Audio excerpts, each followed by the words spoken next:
हनुमान जी ने कहा फिर बुद्धियों जितनी बुद्धियां हैं वो सब सरस्वती जी, सरस्वती भी जिनकी द्वारा प्रेरित हैं वो भगवान, और भगवान जिनकी बुद्धि में बैठे रहते हैं उनसे बड़ा बुद्धिमान कौन हो सकता है। इसीलिए परम ज्ञानी हैं श्री हनुमान जी महाराज, बुद्धि नाम अग्रगण्यम, जितने भी बुद्धिमान जन उनमें सबसे वरिष्ठ हैं, श्रेष्ठ हैं। हनुमान जी महाराज बोले चल तू एकांत चल। एकांत में ले गए और बैठ, थोड़ा ही समय रह गया संध्या का। अब तेरी श्वास में जहां भी रुकेगा नाम वहीं तेरा गला कटा, बिल्कुल पक्का। बस सीताराम सीताराम सीताराम, ये क्रम न टूटने पावे, तो ऐसा शुरू कर। अगर तेरे नाम में त्रुटि हुई, अंतराय पड़ा, उसी समय भगवान का अमोघ बाण काट सकता है, अन्यथा नहीं। तू चिंता मत कर, बैठ जा। वो बैठ गए, सीताराम सीताराम सीताराम। हनुमान जी महाराज करताल उठाए, आसपास मत कर। भगवान ने अमोघ बाण संधान किया। वो बाण आया और हनुमान जी जहां घूम रहे थे ऐसे परिक्रमा की वापस चला गया। भगवान ने कहा आज तक ऐसा नहीं हुआ। अमोघ बाण मोघ कैसे हो गया, लक्ष्य को बेधे बिना वापस कैसे आ गया। दूसरा बाण भगवान ने संधान नहीं किया। है क्या, कौन है त्रिभुवन में ऐसा जिसको बाण बिना बेधे वापस चला गया। लक्ष्मण जी से कहा कि जहां प्रताप रुद्र वहां तुरंत जाइए और देखिए बात क्या है, उसके गले को क्यों नहीं अमोघ बाण ने छेदन किया। गए, सर्वज्ञ वहां जो स्थिति देखी तो हनुमान जी की आंखों में अश्रु चल रहे थे। नाम संकीर्तन घूम घूम के, और वो आंख मूंदे बस सीताराम सीताराम। परम प्रेमी लक्ष्मण जी भी तालियां बजाकर शुरू कर दिया, सीताराम सीताराम। राम जी ने विचार किया कि बाण तो वापस आ गया, लक्ष्मण जी वापस ही नहीं आए, सूचना ही नहीं। और विश्वामित्र जी कह रहे तो आपने प्रण लिया था कि संध्या होते होते। भगवान ने कहा कि आप धैर्य धारण कीजिए गुरुदेव, मैं स्वयं जाता हूं। जब कहा कि मैं स्वयं जाता तो बोले मैं भी स्वयं चलूंगा, देखूंगा तुम निर्णय क्या करते हो। पूरी ब्रह्म ऋषियों की समाज साथ में, नारद जी बीड़ा लिए आगे कि प्रभु हम भी देखेंगे, और सब कुछ रचा इनका है, बड़ा विचित्र खेल है इनका। महाराज जे ही गए तो देखा सीताराम सीताराम सीताराम। हनुमान जी महाराज सीताराम सीताराम कीर्तन कर, लक्ष्मण जी कीर्तन। भगवान ने कहा अब समझ में आया, जिसके गले में नाम निरंतर चल रहा है मेरा अमोघ बाण भी छेदन नहीं कर सकता। जो भगवान यहां करे मेरा दिव्य सुदर्शन चक्र भी छेदन नहीं कर। भगवान ने कहा गुरुदेव आपने आज्ञा करी थी कि इसका शीश आना, आपने ये नहीं कहा था कि काट कर आना चाहिए, उसको रखो मस्त। विश्वामित्र जी प्रसन्न हो गए।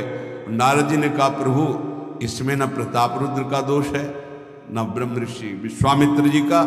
मैं ये दिखाना चाहता था कि आपके अमोघ अस्त्र से भी बढ़कर आपका नाम है। आपके अमोघ अस्त्र को कोई अगर, तो नाम आपका है। भगवान ने यहां जो कहा कि मेरा सुदर्शन चक्र भी उस गले को नहीं काट सकता जिससे नाम चलता है। विश्वास कीजिए भगवान की ऐसी लीलाएं होती हैं जिनको माया ऐसे प्रस्तुत करती है कि आपको अविश्वास हो जाए, पर ऐसा नहीं। उसमें गूढ़ रहस्य होते हैं, भगवान के दिव्य विधान होते हैं। हम मायाकृत बुद्धि वाले उस विधानों को नहीं समझते। नाम जापक एक अमोघ शक्ति वाला हो जाता है। आप अभी 4 दिन नाम जप किए, विपत्ति पापाचरण के कारण कोई प्रेरित होकर आ गई, माया ने कोई नाटक रच दिया, आपकी श्रद्धा खत्म हो गई। अरे युद्ध है, कभी विपक्ष से भी बाण आकर शरीर को घायल करता है तो सूरवीर पीठ दिखा के थोड़ी भागता है। ऐसे ही भजन के मार्ग में उतरा जाता है, चाहे जितनी विपत्तियां आए। अब नाम नहीं छूटेगा तो विपत्तियों का कोई प्रभाव आप पर नहीं पड़ेगा। हरि स्मृति सर्व विपदि मोक्ष। भगवान व्यासदेव जी कह रहे हैं। और ये नाम में प्रियता तभी होती जब किसी नाम जापक संत का संग हो जाता है। बिना संत संग के भजन में रुचि हो ही नहीं सकती। कहीं भी किसी का अगर नाम चल रहा है संत संग से, जब वो नाम जापक स्वयं नाम का उपदेश करता है तो उपदेश के साथ एक शक्ति जाती है जिसे शक्तिपात कहते हैं। वो वचन से भी होता है, दृष्टि से भी होता है, स्पर्श से भी होता है और संकल्प से भी होता है। शक्ति जो नाम जप की है, नाम जापकों की शक्ति जब साधारण जीवों में जाती, ए तुम आज से नाम जप करो, तो क्या समझते हो? उसके साथ नाम जप की शक्ति जा रही है उसके पास। दृष्टि से देख लिया, मन से संकल्प कर दिया, वचन से बोल दिया, तभी नाम जप प्रारंभ हुआ। नहीं, पापाचरण करने वाला राधा नहीं बोल सकता। विश्वास कीजिए, पापवंत कर सहज स्वभाव, भजन मूर्ति भाव न पाओ। संत जन भगवान के पार्षद हैं, अहेतु की कृपालु हैं, वो कृपा करते हैं तब नाम जप शुरू होता है। एक पति पत्नी में बहुत आसक्ति थी परस्पर, नाम जप ये सब तो आसक्ति के कारण कहीं गुंजाइश ही नहीं थी। जैसे साधारण कामासक्त दंपति, ऐसे एक बार एक संत भगवान वहां से तो देखा कि परिवार में बिल्कुल अश्रद्धा है संतों के प्रति, ना भगवान का भजन न धर्म।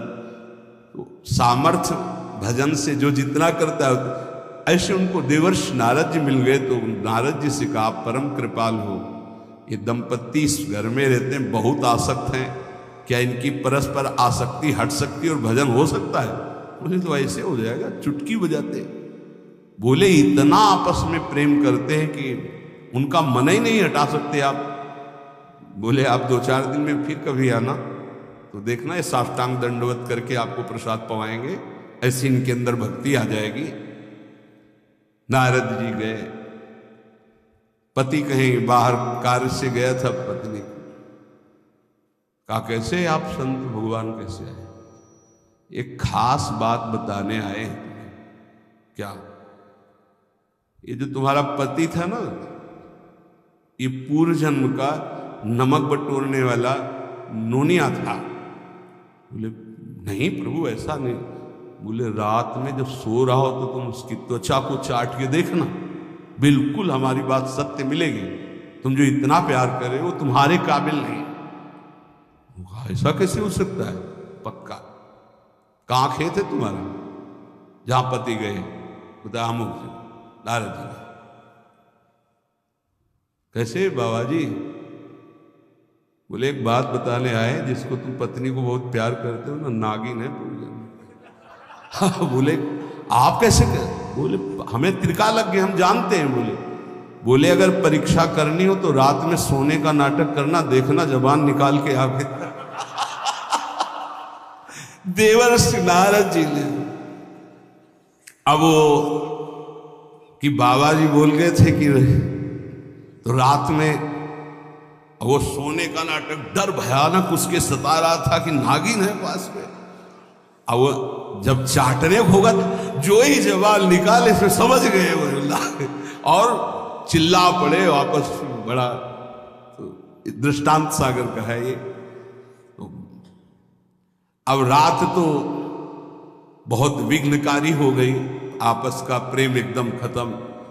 सुबह देवर्षि नारद जी आए, बोले ये तो हमने आपके साथ विनोद किया था, वस्तुतः ये नागिन नहीं है, वस्तुतः ये ऐसा नहीं। हमें समझाने आए कि तुम दोनों का प्रेम ये नाशवान है, आज नहीं तो कल नष्ट हो जाएगा। जीवन की सार्थकता भगवान नाम जपने में है, भगवत आराधना में। नारद जी की कृपा से उनके हृदय में भक्ति जागृत हुई। अगर हमें संत ना मिले तो सच्ची कहते हैं भगवान के चरणों में या नाम में प्रीति हो ही नहीं सकती। बस केवल इतना लगता है कि नाना प्रकार की भोग सामग्री जो हम भोग रहे हैं, ये किसी को यही नहीं लगता कि यहां से छोड़ के जाना है। दूसरे को फूंक के आ रहे हैं और स्वयं को ये पता नहीं कि यहां से छोड़ के जाना, यहां से कुछ नहीं ले जाना। शाश्वत शांति की खोज के लिए अनंत जन्मों से भटक रहे हैं, वो केवल श्री भगवान में मिलती है। जो उपासक उठते बैठते चलते फिरते खाते पीते नाम जप करता है, खाते पीते नाम ले, चलते बैठे सोए सदा पवित्र यह नाम है, सदा उजाला तोए।